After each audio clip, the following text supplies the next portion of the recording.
The space around Nexus Prime looked like a graveyard of stars. Broken ships floated in the dark, their metal hulls torn open like flowers made of death. Admiral Zethos pressed his crystalline hand against the command deck window of his flagship. His people, the Valari, were made of living crystal that could think and feel. Right now, every part of his body hurt with the weight of failure. "Admiral, we have lost another defense platform," reported Commander Vex from his station. The young Valari's crystal body flickered with nervous energy. "The Vrakti are breaking through our outer ring." Zethos watched as massive bioships moved through space like hungry whales. The Vrakti ships were not built. They were grown. Each one was a living creature the size of a city, with teeth and claws and weapons that fired acid instead of lasers. They ate metal and drank energy. They turned whole worlds into feeding grounds. "How many ships do we have left?" Zethos asked. 47, sir, down from 300 this morning." The numbers hit Zethos like a hammer. The Galactic Council had fought the Vrakti for 2 years. 12 different alien races had joined together to stop the hungry horde. They had the best technology in the galaxy. They had warriors from a dozen worlds. They had ships that could crack planets. None of it mattered. The Vrakti just kept coming. They bred faster than anyone could kill them. They adapted to every weapon. They learned from every battle. And they were always hungry. "Sir, incoming transmission from the Hegemony Fleet," called out Communications Officer Tral. The insect-like alien's wings buzzed with stress. "Admiral Vorthak says his ships cannot hold the southern approach. He is requesting immediate support." Zethos felt his crystal heart sink. Admiral Vorthak commanded the strongest military force in the galaxy. His people, the Hegemony, had conquered half their galaxy before joining the Council. If Vorthak was asking for help, things were worse than Zethos thought.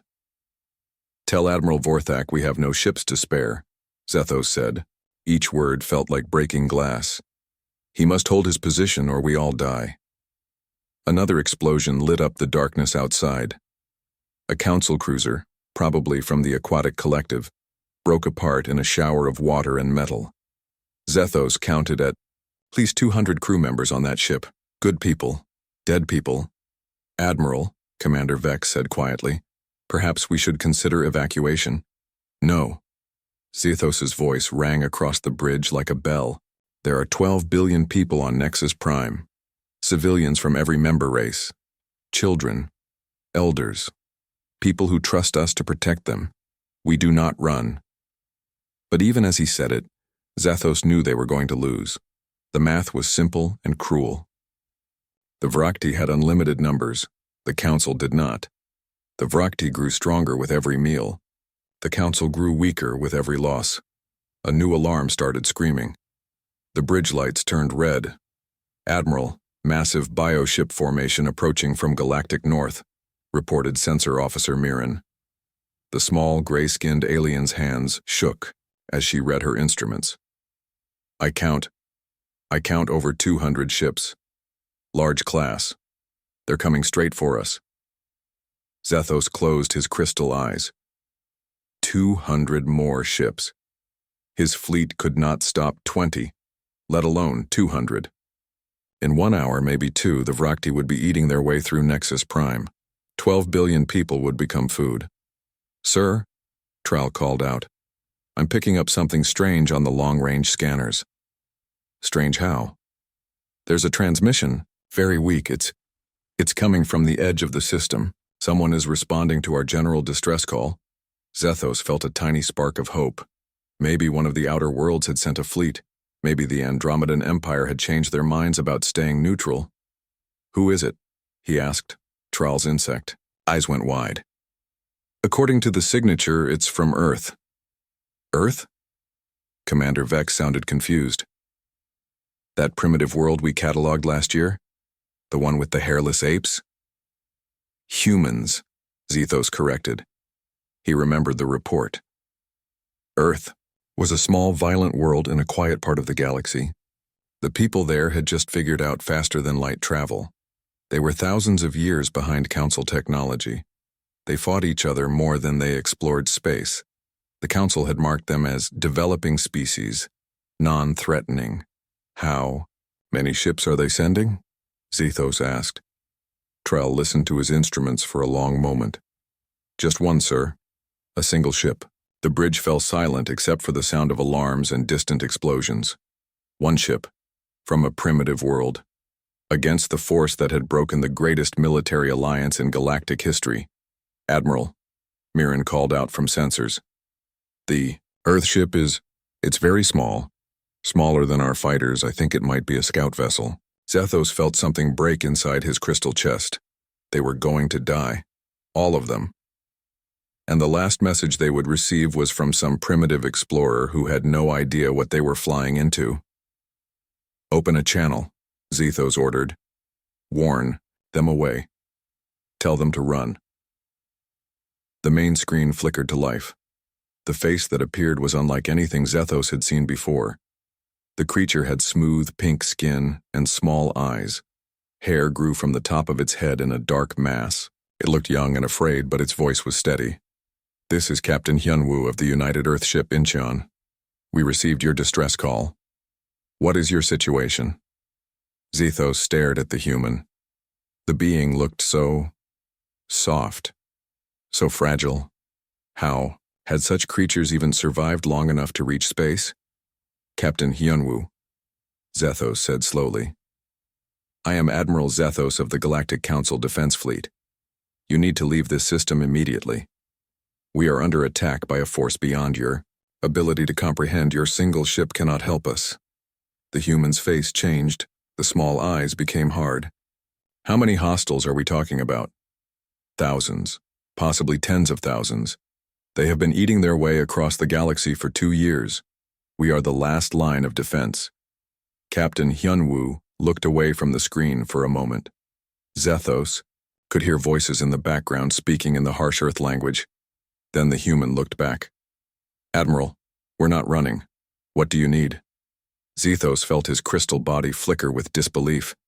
Captain, you do not understand. Your ship appears to be a light explorer-class vessel. The enemy has bioships larger than our battle cruisers. They will destroy you in seconds.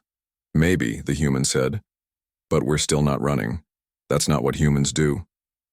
On the tactical display, Zethos watched as the Earthship moved deeper into the system. It was tiny compared to everything around. It had a metal insect flying toward a pack of space whales. Captain, Zethos tried again. I appreciate your courage, but... Admiral. The human's voice cut through his words like a blade. You called for help, we're here. Now tell us what these things are and how to kill them. Something in the human's tone made Zethos pause. There was no fear in that voice. No doubt. Just a cold, hard certainty that made the Admiral's crystal skin crawl. They are called the Vrakti, Zethos explained. They are a hive mind species. Each ship is a living creature that can grow, adapt, and reproduce. They consume everything in their path and use it to make more ships. Biological ships, Captain Hyunwoo repeated. Do they have standard weak points? Critical systems we can target? Zethos felt confused. We do not target civilians, Captain. The ships themselves are living beings. The human's face went very still. Admiral, are these living beings trying to eat 12 billion people? Yes. But then they're not civilians, they're weapons. Where do we hit them to make them stop? The question hung in the air like poison. In 2 years of fighting, no council species had ever asked that. They fought with honor. They targeted military systems only. They followed the rules of civilized warfare. Commander Vex leaned closer to Zethos. Admiral, the human is asking us to deliberately target biological systems. That's barbaric. On the screen, Captain Hyunwoo seemed to hear the comment. Commander, is barbaric worse than extinct? Before anyone could answer, new alarms started screaming. The Vrakti, bioships, had detected the Earth vessel. 3 of the smaller ones, each still 10 times larger than the human ship, broke off from the main formation and moved to investigate. Captain Hyunwoo, Zethos said urgently. 3 hostiles are moving toward your position. You must retreat immediately. The human captain turned to someone off-screen. So Young, are you reading this? A female voice answered in the Earth language. The words were sharp and quick. Captain Hyunwoo nodded. Admiral, the human said. My tactical officer says these bioships have some interesting weak points. We're going to test a theory. Captain, those ships will tear you apart. Maybe. We'll see. The Earthship suddenly accelerated, but instead of running away, it moved straight toward the approaching Vrakti. Zethos watched in horror as the tiny vessel rushed towards certain death. Captain, what are you doing? Something humans call a probe attack, Hyunwoo replied. His voice was calm, like he was discussing the weather instead of flying into a suicide run. We need to know how they fight before we can figure out how to kill them. The first Vrakti bioship fired. Streams of acid shot through space where the Earthship had been a second before. But the human vessel was no longer there. It had twisted aside at the last possible moment, moving in a pattern that seemed random but kept it just out of reach. Impossible, whispered Commander Vex. No ship can maneuver like that. The Earthship fired back. Small weapons, almost tiny compared to Council standards. The beams hit. Captain Hyunwoo turned away from the communication screen and looked at his bridge crew. The UES Incheon was small by galactic standards, but it was home to 28 of Earth's best. Right now, those 28 people were all that stood, between 12 billion aliens and a very hungry death. So Young, what's our tactical situation? He asked his tactical officer. Lieutenant So Young Park looked up from her displays. She was young, maybe 25, with the kind of sharp mind that saw patterns where others saw chaos. Captain, these bioships are essentially living creatures with weapons grafted on. Think of them like space sharks with laser teeth. And sharks have weak spots, said Chief Engineer Boram from her station near the back of the bridge. The older woman had spent 15 years keeping ships running in impossible conditions. Every living thing does. Hyunwoo nodded. What did you find? So Young pulled up a holographic display showing the bioships they had just fought. The nervous system is distributed but centralized at key points. If we hit the nerve clusters, we can cause massive pain and motor disruption. Hit the right spot, and we can kill them instantly. That's horrible, said Medical Officer Yoonji. The doctor looked pale as she studied the display. Those ships are living beings. What we're talking about is torture. Doctor, Hyunwoo said gently. What do you call it when something eats 12 billion people alive? Yoonji was quiet for a moment. Then she straightened up. You're right, Captain. What do you need from me? Bio-warfare options. These things are alive, which means they can get sick. The bridge was silent except for the hum of machinery and the distant rumble of engines. Through the viewports, the crew could see the massive Vrakti formation moving toward them like a wall of teeth and hunger. Captain, called weapons specialist Tae-ho from his station. The young man's hands moved over his controls like a pianist preparing for a concert. I've been analyzing their attack patterns. They fight like animals. Pack hunters, but not very smart ones. Explain. They rely on overwhelming force and fear. They expect their enemies to either run or fight them head-on. They don't seem to know what to do when something smaller attacks their weak points. Science Officer Do-hyun looked up from his console. The tall, thin man pushed his glasses up his nose as he spoke. Captain, I've been studying their biosignature. These creatures appear to be silicon-based rather than carbon-based. That means Earth bacteria and viruses might affect them in unexpected ways. How unexpected? Hard to say without testing. But if we could introduce the right pathogen into their systems, we could start an epidemic, Boram finished. Kill them with the common cold. Hyunwoo felt a cold smile cross his face. Now you're thinking like humans. The communication system chimed. Admiral Zethos appeared on the main screen again.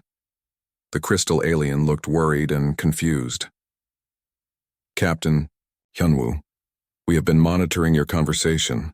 Are you seriously discussing biological warfare against a living species? Admiral, are you seriously asking us to fight fair against something that wants to eat everyone in this system? There are rules of warfare, Captain. Conventions that civilized species follow. Hyunwoo looked around at his crew. So Young was programming targeting solutions for nerve clusters. Taeho was loading specialized ammunition designed to cause maximum biological trauma. Do Hyun was working on pathogen delivery systems. Admiral, Hyunwoo said slowly, has following those rules helped you win this war? Zethos was quiet for a long moment. No, it has not. Then maybe it's time to try something different. On the tactical display, the Vrakti bioships were getting closer. Hundreds of them, each one the size of a city block, each one hungry for the taste of metal and flesh. Captain, So Young said, I'm reading massive bioelectrical activity from the lead ships. I think they're communicating with each other. Hive mind, Do Hyun said. They share information instantly across the entire swarm, which means they learn from every encounter, Taeho added. They'll adapt to our tactics. Hyunwoo nodded. Then we need to make sure they don't survive long enough to share what they learn. The communication system chimed again. This time, a different alien appeared on screen. This one looked like a giant praying mantis with too many eyes. When it spoke, its voice buzzed like angry wasps. Human vessel, this is Admiral Vorthak of the Hegemony Fleet. I have been monitoring your engagement with the Vrakti scouts. Your tactics are unconventional. Thank you, Admiral. That was not necessarily a compliment. You fight like savages. So Young looked up from her station. Sir, we're receiving transmission requests from multiple council ships. Word is spreading about our attack. Put them through, Hyunwoo ordered. The main screen split into multiple windows. Aliens of every description stared at the human crew. Crystals, insects, things that looked like walking plants, creatures made of pure energy. Representatives from 12 different species, all of them united in their confusion about the small Earth ship. Captain Hyunwoo, said a voice like flowing water. The speaker looked like a jellyfish made of light. I am Admiral Flux of the Aquatic Collective. We have observed your engagement with the Vrakti. Your methods appear to cause unnecessary suffering.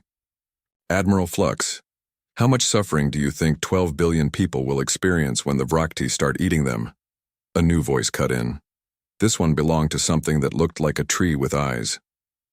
Captain, I am General Oakenheart of the Verdant Alliance. The Vrakti are living beings. Surely we can find a peaceful solution. Hyunwoo stared at the plant-like alien. General, have you tried negotiating with them? Well, no. They do not respond to communication attempts. Because they're not interested in talking, Hyunwoo said. They're interested in eating. You can't negotiate with a virus, General. You can only cure it or die from it. Admiral Zethos spoke up. Captain, what you are proposing goes against everything the Council stands for. We are civilized beings. We do not wage war through torture and biological weapons. And how has that worked out for you? So Young asked. The young tactical officer's voice was sharp with anger. From what I can see, your civilization is about to become lunch. The bridge of the Incheon fell silent. Outside, the Vrakti bioships were close enough that individual details could be seen. Teeth the size of buildings, claws that could tear through battleship armor, eyes that glowed with alien hunger. Captain, Yoonji said quietly, I've been running biological simulations. Earth influenza, modified for silicon-based biology, could potentially create a respiratory cascade failure in these organisms. How long would it take to kill them? Hours, maybe days. It would not be a pleasant death. Admiral Zethos made a sound like breaking glass. Doctor, you are discussing genocide. No, Hyunwoo said. We're discussing pest control. The communication system erupted with angry voices from the Council admirals. Some demanded that the humans withdraw immediately. Others wanted to know more about these unconventional tactics. A few simply stared in horrified fascination. Taeho looked up from his weapons console. Captain, I've got a firing solution on the lead bioship. If we hit it with a full spread of neural disruptors, we might be able to kill it before the others. Realize what happened. Do it. The Incheon fired. 6 small missiles streaked toward the massive bioship. From the perspective of the Council fleets, it looked like a mosquito attacking a whale. The missiles hit their target in 6 different spots. For a moment, nothing happened.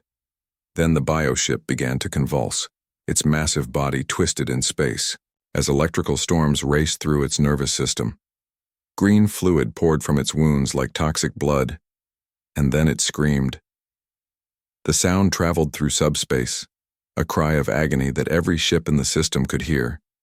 It was the sound of something dying badly, something that had never experienced pain before and didn't understand what was happening to it.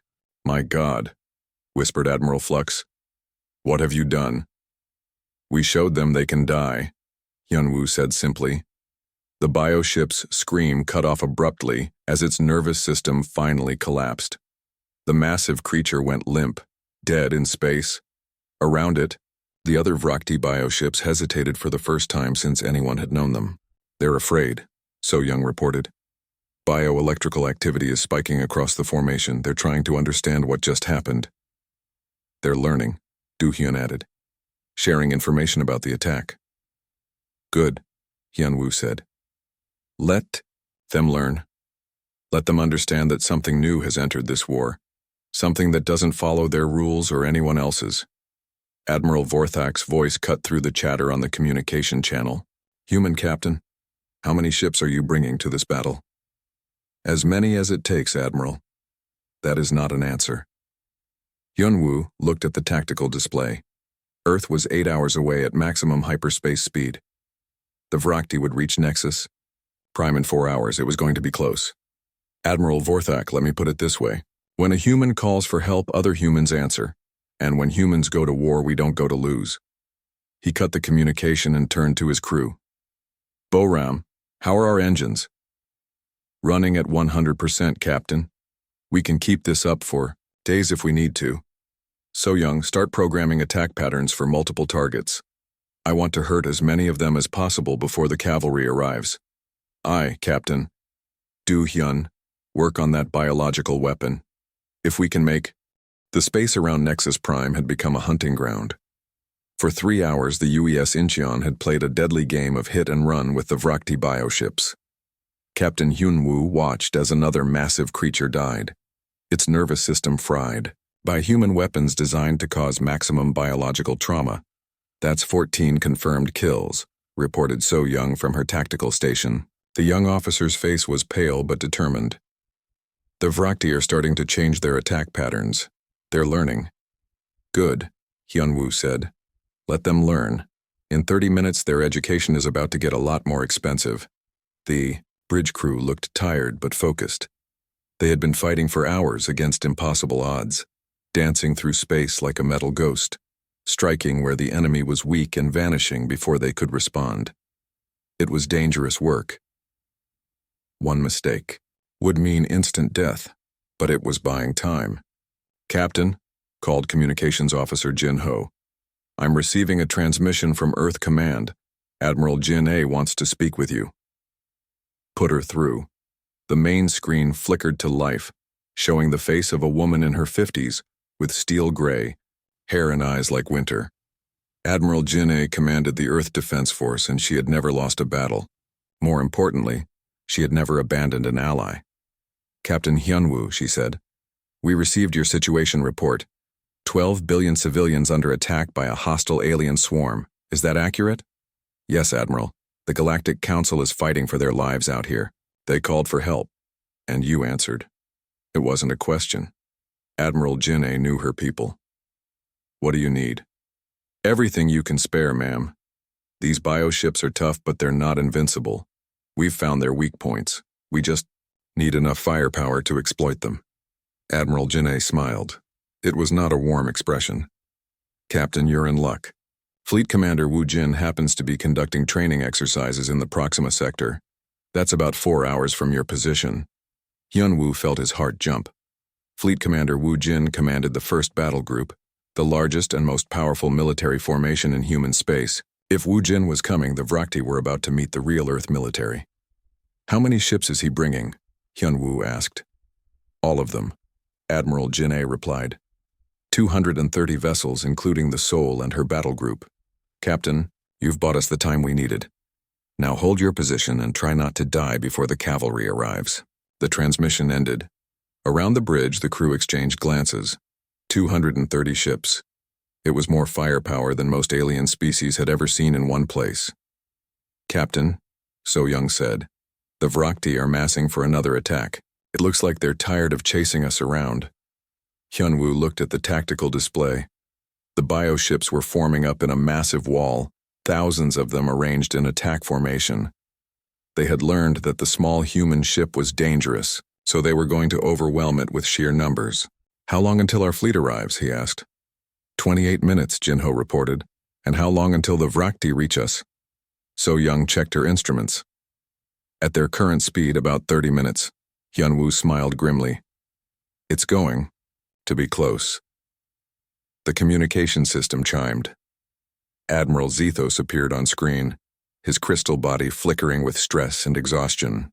"Captain Hyunwoo, our sensors are detecting massive hyperspace disturbances approaching this system. Are those your reinforcements?" "Yes, Admiral. The Earth fleet is coming." "How many ships?" "Enough." Admiral Zethos looked confused.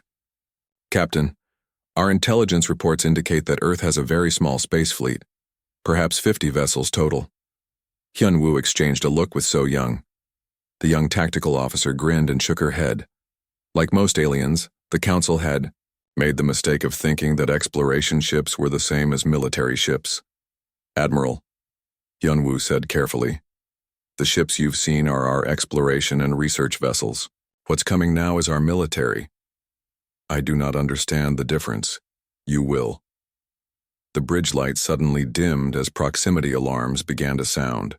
On the tactical display, the Vrakti formation was accelerating, their bioships moving with hungry purpose toward the small human vessel. "Contact in 15 minutes, So Young reported. "They're coming fast." "All stop," Hyunwoo ordered. "Let them come to us." The Incheon stopped moving, hanging in space like a tiny metal star. From the perspective of the Vrakti, the human ship had finally given up running. It was time to feed. "Captain," Yoonji said nervously, "are we really going to just sit here and let them attack us?" "For about 10 more minutes," Hyunwoo replied. "Then we're going to show them what humans do when we're really angry." The hyperspace disturbance was getting stronger. Even without instruments, the crew could feel something massive approaching. The very fabric of space was bending under the weight of what was coming. "Hyperspace breach detected," Jinho announced. "Multiple contacts, very large signatures." The first ship to emerge from hyperspace was a monster. The UES Seoul was over 2 kilometers long, bristling with weapons and armor. It was followed by its sister ships, the Busan and the Daegu, each one a moving fortress designed for one purpose: destroying anything that threatened humanity or its allies. But the battleships were just the beginning. Cruisers emerged from hyperspace like schools of metal fish. Destroyers followed, sleek and fast and deadly. Carriers appeared, their launch bays already opening to release swarms of fighters. Transport ships brought marines and equipment. Support vessels carried enough ammunition to level planets. Within 5 minutes, 230 human warships had taken position around Nexus Prime. The space that had been dominated by bioships and alien defenders was suddenly full of human steel and human fury. "Dear God," whispered Admiral Zethos. His crystal body was flickering so fast it looked like a strobe light. Where did they all come from? The main communication channel lit up with dozens of alien voices, all asking the same question. How had a primitive species built such a massive fleet? Where had they been hiding all these ships? What were humans really capable of? Fleet Commander Wu Jin answered all their questions with a single transmission. "This is Fleet Commander Wu Jin of the Earth Defense Force. All alien vessels are ordered to withdraw to safe distance immediately. We are implementing human solution protocols for pest control." The human fleet began to move. Not like the careful, honorable formations the aliens were used to seeing, but like a pack of wolves surrounding wounded prey. The destroyers spread, out in hunting groups. The cruisers formed a battle line that stretched across space. The fighters launched in clouds so thick they looked like swarms of angry insects. "Captain Hyunwoo," Admiral Zethos called. "What are human solution protocols?" "Total extermination," Hyunwoo replied simply. "We're going to kill them all." The Vrakti bioships hesitated. They had been expecting to face one small vessel and some scattered alien defenders. Instead, they found themselves looking at the largest military formation many of them had ever seen. But the Vrakti were hungry and they had never retreated from anything. The massive bioships began to accelerate, their living hulls rippling with anticipation. "All ships, this is Fleet Commander Wu Jin," came the voice from the soul. "Target designation, all Vrakti bioships. Rules of engagement, total extermination. No prisoners, no survivors, no mercy." The human fleet opened fire. What followed was not a battle. It was an execution. The aliens of the Galactic Council watched in stunned silence as human weapons tore through the Vrakti formation like knives through paper. These were not the small, precise strikes they had seen from the Inchin. These were massive salvos designed to kill everything in their path. Kinetic accelerators fired streams of metal that punched through bioship hulls like they were made of tissue. Plasma cannons burned holes through living armor. Nuclear missiles turned massive creatures into clouds of radioactive vapor. But the real horror was in the precision. Every shot hit exactly where it was supposed to hit. Every weapon found the weak points that So Young had identified. The humans were not just killing the bioships. They were systematically destroying them with surgical accuracy. "Impossible," breathed Admiral Vorthak. "How do they know exactly where to hit?" Fighter pilot Hyajin answered the question by screaming past the bridge of his flagship in her interceptor. The small craft dove through the formation of bioships like a needle through cloth, her weapons firing in precise bursts that severed nerve clusters and destroyed motor functions. Behind her came bomber pilot Dongmin, his heavy fighter loaded, with specialized warheads designed to spread through biological systems like cancer. Each bomb was a small masterpiece of destruction, engineered to kill living ships in the most efficient way possible. They study their enemies, Admiral Zethos realized. They learn how to kill them perfectly. Marine Commander Kyung-ho provided another answer as his boarding parties began cutting their way into disabled bioships. The humans didn't just destroy from the outside. They went inside and made sure nothing survived. "This is wrong," Admiral Flux transmitted. "This is butchery. This is effective," Fleet Commander Wu Jin replied. "In 12 minutes, we have destroyed more Vrakti bioships than the Council managed in 2 years. Would you prefer we go back to losing slowly?" The Vrakti began to break. For the first time in their expansion across the galaxy, they faced the aftermath of the first battle. Should have been a celebration. 12 billion people on Nexus Prime were safe. The immediate Vrakti threat had been destroyed. The Galactic Council's most desperate hour had passed. Instead, Fleet Commander Wu Jin stood on the bridge of the Soul and studied reports that made his blood run cold. "Show me the long-range sensor data again," he ordered his intelligence officer. Lieutenant Commander Hai Jung pulled up the holographic display. "Sir, this is what we're seeing at the edge of the system. The destroyed bioships were just a scouting force." The display showed space beyond Nexus Prime. What it revealed made even experienced human officers go quiet. Thousands of Vrakti bioships, tens of thousands. A living wall of teeth and hunger that stretched across multiple star systems. "How many?" Wu Jin asked. "Conservative estimate? 50,000 bioships. Possibly more. They're using the outer planets to feed and reproduce. Every hour we wait, there are more of them." Captain Hyunwoo joined the conversation from the Inchin. "Commander, the Council species don't understand what they're really facing. They think this was the main force. And we know better? We know predators, sir. What we killed today was a hunting party. The real hive is still out there, and now it knows we exist." Wu Jin nodded grimly. Human beings had evolved alongside predators for millions of years. They understood pack behavior, hive mentalities, and the psychology of the hunt. The Vrakti operated like army ants or locust swarms.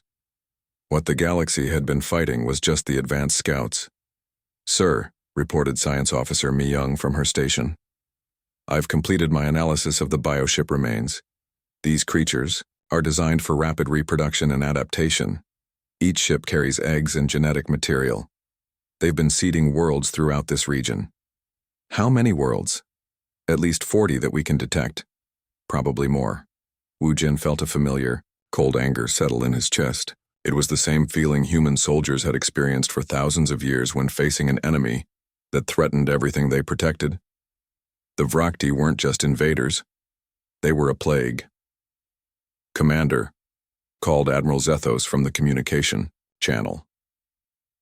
We have received reports from our outer colonies. Several worlds have gone dark in the past few hours. We fear the worst. Admiral, what's the population of those worlds? Approximately 800 million beings across 6 systems. Wu Jin closed his eyes for a moment. 800 million people were probably already dead. Their worlds turned into feeding grounds for more bioships. The Council species still thought in terms of individual battles and honorable warfare. They didn't understand that they were facing extinction. Admiral, we need to talk. All Council leaders, emergency conference in 1 hour. Of course, Commander. We are grateful for your assistance and, Admiral, Wu Jin's voice cut through the diplomatic pleasantries like a blade. This conversation is not about gratitude. It's about survival. An hour later, the main communication channel was crowded with alien faces. Representatives from all 12 Council species, their expressions ranging from grateful to confused to worried. They had never seen humans in full military mode before. The experience was unsettling. Council members, Wu Jin began. We need to discuss the reality of your situation. What you faced today was not the Vrakti invasion force. It was a reconnaissance group. Admiral Vorthak's insect eyes went wide. Reconnaissance? We lost 300 ships to a reconnaissance group? Yes, and the main force is approximately 50 times larger. The communication channel erupted in panic. Voices from a dozen species all talking at once, asking how such a thing was possible, demanding to know why their intelligence had been so wrong, wondering how they could possibly fight such numbers. Silence, Wu Jin commanded. His voice carried the authority of someone who had commanded fleets in real wars. The alien chatter stopped immediately. The question is not how this happened, he continued. The question is what we do about it. I'm going to be very clear with all of you. Using traditional council tactics, you will all be dead within a month. General Oakenheart of the Verdant Alliance spoke up. Commander, surely you exaggerate. We have formidable defenses, advanced technology. General, your advanced technology and formidable defenses couldn't stop a single scouting group without human intervention. The main hive will roll over your worlds like a tsunami, Admiral. Flux's water-like form rippled with distress. Then what do you propose? Wu Jin looked around at his bridge crew. Captain Hyun-woo was listening from the engine. Science Officer Mi-young was preparing her biological warfare data. Marine Commander Kyung-ho was reviewing invasion scenarios. All of them wore the same expression. Cold, professional determination to end a threat permanently. We propose total extermination of the Vrakti species, Wu Jin said simply. The communication channel fell silent. When Admiral Zethos finally spoke, his crystal voice was barely a whisper. Commander, you are talking about genocide. No, Admiral, I'm talking about pest control. There's a difference. What difference? Captain Hyun-woo answered from the Incheon. Genocide is killing people because of who they are. Pest control is killing things because of what they do. The Vrakti exist only to consume other species. They can't be negotiated with, reformed, or contained. They're a biological weapon that's gone out of control. Mi-young stepped forward on the Soul's bridge. Council members, I've completed a comprehensive analysis of Vrakti biology. These creatures have been engineered for maximum destructive efficiency. They have no culture, no art, no science beyond warfare and consumption. Their entire existence is focused on killing and eating everything they encounter. They're still living beings, protested Admiral Flux. So are viruses, Mi-young replied. That doesn't mean we let them kill us. Engineer Sang-ho joined the conversation from his station. I've been studying their bioship technology. It's impressive, but it has weaknesses. They rely on biological systems that can be turned against them. We can make their own bodies kill them. Admiral Vorthak's mandibles clicked nervously. What exactly are you proposing? Multiple approaches, Wu Jin explained. First, direct military action. We hunt down and destroy every bioship we can find. Second, biological warfare. We introduce pathogens that will spread through their population and kill them from within. Third, ecological disruption. We destroy their feeding grounds and breeding sites. That's monstrous, General Oakenhart said. That's effective, Marine Commander Kyung-ho replied. General, my boarding parties have been inside those bioships. I've seen what they do to prisoners. They don't kill cleanly. They don't make it quick. They eat people alive, starting with the parts that aren't immediately fatal. They save the head for last so the victim stays conscious as long as possible. The communication channel was quiet for a long moment. How long would this extermination take? Asked Admiral Zethos. With full council cooperation, 6 months, Wu Jin replied. Without it, we'll do it anyway, but it might take a year. You would do this with or without our approval? Admiral, the Vrakti represent an existential threat to all intelligent life in this galaxy. Humanity will not stand by and watch genocide happen when we have the power to stop it. Fighter pilot Hae Jin's voice came through the communication system from her interceptor. Council ships, this is Flight Leader Hae Jin. I've been conducting reconnaissance of the outer system. The bioships aren't just feeding, they're building something. The tactical display lit up with her sensor data. In the asteroid belt beyond Nexus Prime, massive bioships were constructing what looked like organic space stations. But these weren't. Defensive structures. Breeding complexes, Mi-young identified. They're not just consuming resources, they're using them to reproduce. In 6 months, those facilities will produce 1 million new bioships. And in a year? Asked Admiral Zethos. 10 million. Maybe more.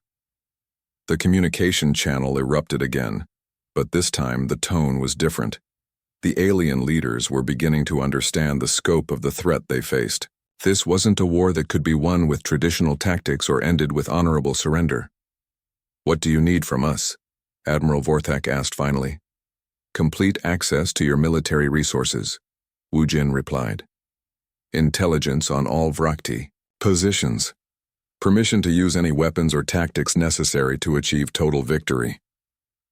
Including biological warfare? Including whatever it takes.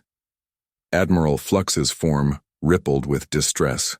Commander, if we agree to this, we become complicit in the complete destruction of an entire species. Admiral, if you don't agree to this, you become extinct. The choice was stark and simple. Help the humans commit what amounted to xenocide, or watch their own civilizations disappear into Vrakti feeding grounds. I need to consult with my government, General Oakenhart said. You have 6 hours, Wu Jin replied.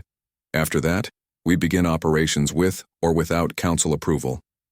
As the alien leaders ended their transmissions to contact their homeworlds, the human fleet began preparing for the largest military operation in their history. Weapons were checked and rechecked. Biological agents were synthesized and loaded into delivery systems. Marines sharpened their knives and cleaned their guns. Captain Hyunwoo looked out at the stars and thought about the 800 million people who had already died on the outer worlds. By the time this was over, the Vrakt. 3 months later, Admiral Zethos stood in the ruins of what had once been the largest Vrakti breeding complex in the galaxy. The organic structures that had once pulsed with alien life were now blackened husks, sterilized by human weapons and biological agents. Around him, human marines in environmental suits moved through the debris like ghosts, ensuring that nothing had survived the assault. Their movements were careful and professional, but Zethos could see the cold satisfaction in their eyes. These were predators who had successfully hunted their prey to extinction. Admiral, we've completed the final sweep, reported Marine Commander Kyung-ho. The human's armor was scarred from 3 months of combat, but his voice was steady. No, biosignatures detected. The complex is completely dead. Zethos felt his crystal body flicker with emotions he couldn't name. Relief, certainly. The Vrakti threat was finally over, but also fear and something that might have been shame.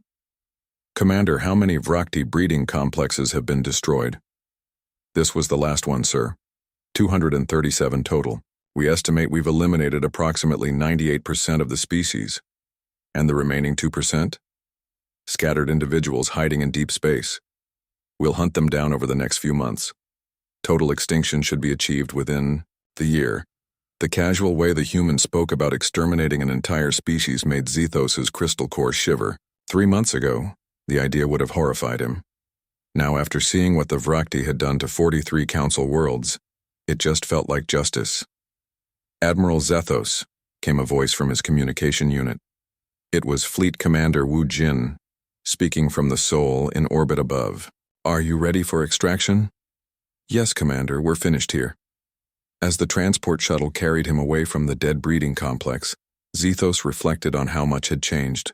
The Galactic Council still existed, but it was a very different organization than it had been 3 months ago. They had learned things about warfare that had changed them forever. They had learned about biological weapons that could kill entire bioships in hours. They had learned about psychological warfare that could drive hive minds to madness. They had learned about orbital bombardment that could sterilize planets. Most importantly, they had learned about humans. The shuttle docked with the Sol, and Zethos made his way to the conference room where the final briefing was taking place. Representatives from all 12 Council species were present, along with the senior human commanders who had led the campaign.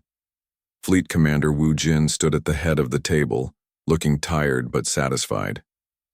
Behind him, a holographic display showed the galaxy. Red markers indicated former Vrakti positions. All of them were now marked as eliminated. "Council members," Wu Jin began. "I'm pleased to report that the Vrakti threat has been permanently neutralized. Total military casualties across all species: 3,412 killed, 8,731 wounded. Acceptable losses for an operation of this magnitude." Admiral Vorthak's mandibles clicked nervously. "Commander, what about civilian casualties?" "Approximately 2 billion beings died on worlds that fell to the Vrakti before we could intervene. Those deaths are on the Vrakti, not on us." The number hung in the air like a curse. 2 billion people, men, women, children from dozens of species, all consumed by the hungry horde. It was a number that justified anything that had been done to stop them. "And Vrakti casualties?" asked General Oakenhart. "Total," Wu Jin replied simply. "The species no longer exists." Dr. Mi Young stepped forward with her final report. "We estimate we eliminated approximately 50 million individual Vrakti across all bioships and breeding complexes. The biological agents we deployed have completely sterilized their breeding grounds. Even if individual specimens survived in deep space, they lack the numbers to rebuild their population." Admiral Flux's water-like form rippled with uncomfortable thoughts. "Dr. Mi Young, do you ever feel guilt about what we've done?" The human scientist looked genuinely puzzled by the question. "Admiral, do you feel guilt about taking antibiotics when you have an infection? That's different. Bacteria aren't sentient. Neither were the Vrakti, not really. They were a biological weapon system designed to consume other species. We simply turned them off." Captain Hyunwoo spoke up from his position near the window. "Council members, I understand your concerns about what we've done, but let me ask you a question. How many species would the Vrakti have exterminated if we had done nothing?" The room was quiet. Everyone knew the answer. All of them. Every intelligent species in the galaxy would have eventually fallen to the hungry horde. The Vrakti made their choice when they decided to be predators, Hyunwoo continued. We simply made sure they were unsuccessful predators. Admiral Zethos felt compelled to speak. "Captain, we appreciate everything humanity has done, but the methods you used, they were so ruthless, so efficient. It's frightening to think what your species is capable of." Wu Jin nodded slowly. "Admiral, I understand your concern, but you need to understand something about humans. We don't fight wars to feel good about ourselves. We fight wars to win them, and when we're protecting innocent people, we'll use any means necessary to ensure their safety." "What if someday we have a conflict with humanity?" asked Admiral Vorthak. "What if our species disagree about something important?" The question that everyone had been thinking but no one had wanted to ask. The humans had just demonstrated that they could exterminate entire species with cold efficiency. What happened when they decided that someone else was a threat? Captain Hyunwoo smiled, and for the first time in months it was a warm expression. Admiral, humans have a saying, we only fight our friends. The species we really hate, we ignore until they go away. The ones we care about enough to argue with are the ones we consider family. I don't understand. Admiral, humans argue with each other constantly. We have debates, disagreements, even conflicts. But when outsiders threaten any human nation or colony, we unite instantly. Now, you're part of that equation.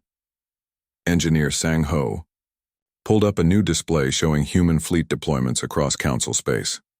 We're establishing permanent bases in 12 systems, not to control you, but to protect you. Any species that threatens Council worlds will find themselves dealing with the Terran Defense Corps. You're offering to be our protectors? General Oakenheart asked.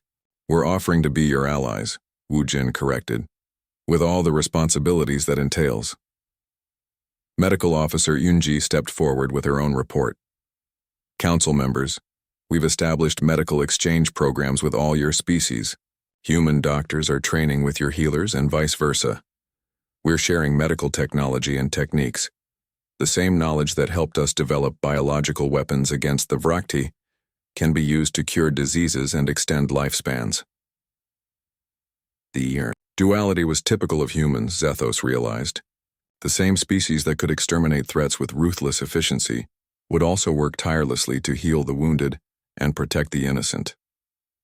What about our sovereignty? Asked Admiral Flux. What about our independence? What about it? Wu Jin replied. Humans don't want to rule other species. We have enough trouble governing ourselves. But we will defend our allies against any threat, whether that threat comes from inside the galaxy or outside it. Fighter pilot Heejin transmitted from her patrol ship at the edge of the system. Council ships, this is Flight Leader Heejin. I'm detecting a distress signal from the outer rim. Unknown species under attack by something. The mood in the conference room changed instantly. 3 months of fighting alongside humans had taught the Council species to recognize that tone. Someone needed help. Details, Wu Jin ordered. Approximately 40 light years from here. The attackers appear to be some kind of mechanical species. Self-replicating war machines. The defenders are taking heavy casualties. Wu Jin looked around. The table at the alien representatives. Council members, we have a decision to make. Do we respond to this distress call? Admiral Zethos felt his crystal heart pulse with something that might have been pride. 3 months ago, the Council would have debated for days about whether to risk their ships helping strangers. Now the answer was obvious. Yes, he said firmly. We respond. All of us. Admiral Vorthak's mandibles clicked in agreement. The hegemony fleet is ready for immediate deployment. General Oakenheart nodded. The Verdant Alliance will provide support vessels. Admiral Flux rippled with determination. The Aquatic Collective stands ready one by one. Each Council species volunteered their forces. But it was Captain Hyunwoo who asked the important question. What are our rules of engagement? Wu Jin smiled coldly. Same as always, Captain. We protect the innocent. We stop the threat. We use whatever means necessary to ensure victory, and if these mechanical species won't surrender, then we apply the Terran Solutio. The phrase had become famous throughout Council space. The Terran Solution, complete and permanent elimination of any threat to intelligent life. It was brutal, efficient, and absolutely final. As the combined human and Council fleets prepared to depart for the Outer Rim, Admiral Zethos reflected on how much the galaxy had changed. The Vrakti were gone, exterminated so thoroughly that future species would only know them as a cautionary tale. The Council worlds were safe, protected by the Amoso,